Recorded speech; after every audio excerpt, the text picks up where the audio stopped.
Good morning students. आज की video में हम करेंगे 14.1 एक्सरसाइज का क्वेश्चन नंबर 3। फर्स्ट और सेकंड क्वेश्चन हम लास्ट वीडियोस में कर चुके हैं और आप फैक्टराइज करना भी काफ़ी हद तक सीख चुके हैं। कुछ और तरह का फैक्टराइजेशन हम यहाँ इस क्वेश्चन में देखेंगे। क्वेश्चन थर्ड की स्टेटमेंट है factorise first part x square plus x y plus 8x plus 8y। Last question में हमने पहले जो हमारी टर्म्स थी उनको पूरा फैक्टराइज किया था और फिर उसमें से कॉमन निकाला था। इस क्वेश्चन में हम डायरेक्ट कॉमन निकालेंगे ऑब्जर्व करके। देखिए x square plus x y, यहाँ पर भी x है और यहाँ पर भी x है।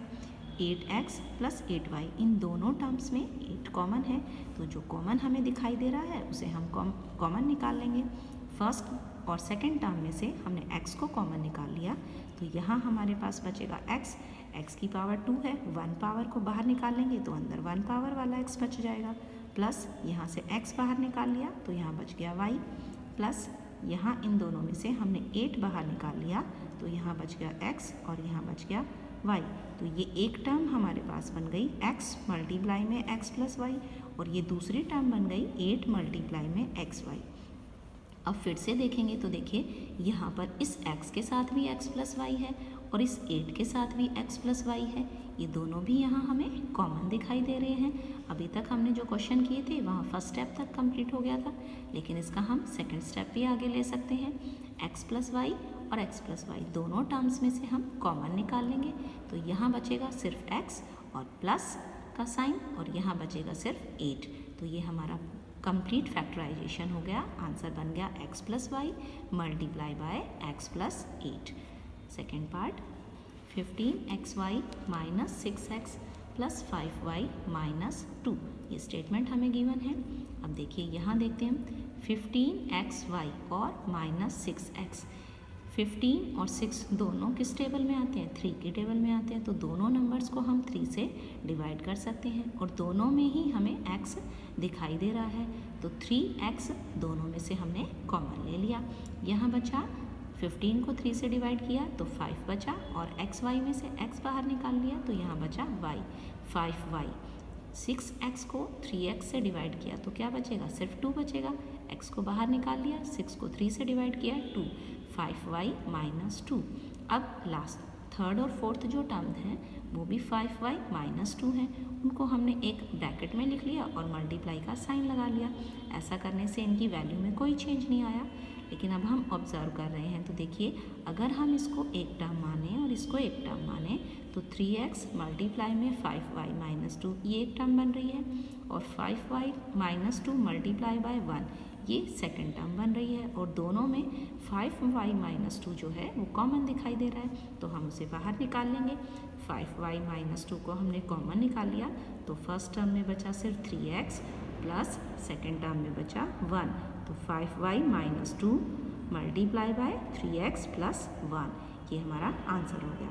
Third part ax plus bx minus ay minus by, ये स्टेटमेंट हमें गिवन है। देखिए ax प्लस bx दोनों में x कॉमन है, हमने x को कॉमन निकाल लिया। ब्रैकेट स्टार्ट, यहाँ बचा a प्लस b, x के साथ जो ब्रैकेट है उसमें बचा a प्लस b। अब यहाँ माइनस ay माइनस by, दोनों में y कॉमन है और दोनों में ही माइनस का साइन कॉमन है, तो हमने माइनस y को कॉमन निकाल लिया, तो यहाँ बचा a। प्लस का a बचेगा क्योंकि माइनस के साइन से जब डिवाइड करते हैं माइनस को माइनस से डिवाइड करेंगे तो प्लस बन जाता है, तो माइनस ay में से माइनस y कॉमन निकाल लिया तो प्लस का a अंदर बच गया। माइनस by में से माइनस y कॉमन निकाल लिया तो प्लस का b बच जाएगा। अब फिर से ऑब्जर्व करेंगे हम तो देखेंगे यहाँ भी a प्लस b है, x के साथ भी a प्लस b है और माइनस y के साथ भी a प्लस b है, तो दोनों में से a प्लस b कॉमन निकाल लेंगे। यहाँ बचेगा x माइनस y, तो इसका आंसर हो गया a plus b multiply x minus y। Fourth part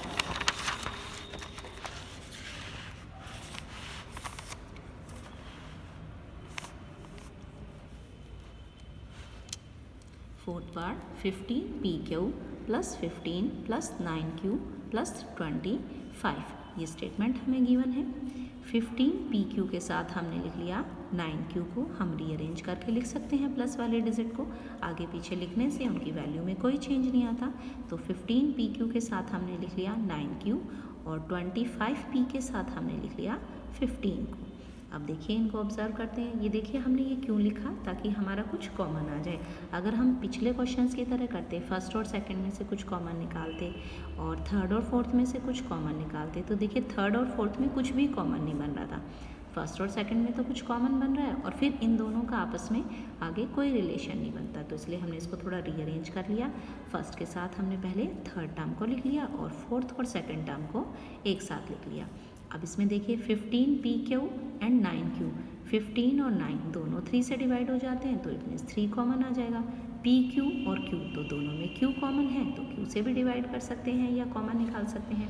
तो 3Q कॉमन हमने निकाला, तो यहाँ बचा 3 5 15 5 और P बच गया 5P, और 9Q को 3Q से डिवाइड किया या 9Q में से 3Q कॉमन निकाला, तो यहाँ बचा 3 5P प्लस 3।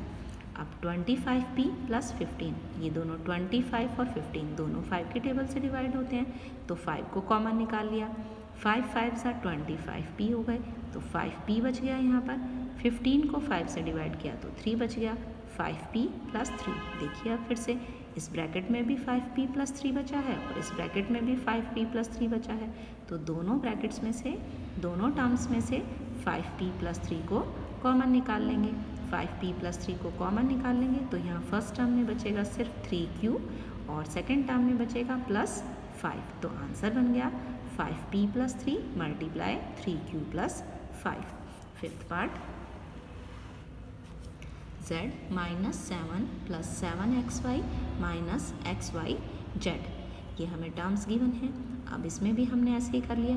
Z के साथ हमने पहले लिख लिया माइनस XYZ को, और -7 और 7 प्लस के 7XY को एक साथ लिख लिया।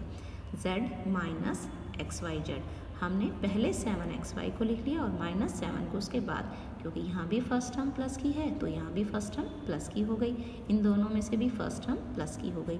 अब देखते हैं कॉमन, यहाँ इन दोनों में Z कॉमन है, तो Z में से Z कॉमन निकाल लेंगे तो क्या बचेगा, 1 बचेगा, 0 नहीं बचेगा, ये आपको ध्यान रखना है। Z को Z से डिवाइड किया तो 1 बचेगा, 0 नहीं बचेगा, 0 रिमाइंडर है लेकिन कोशिएंट 1 है, यहाँ पर हम कोशिएंट लिखते हैं।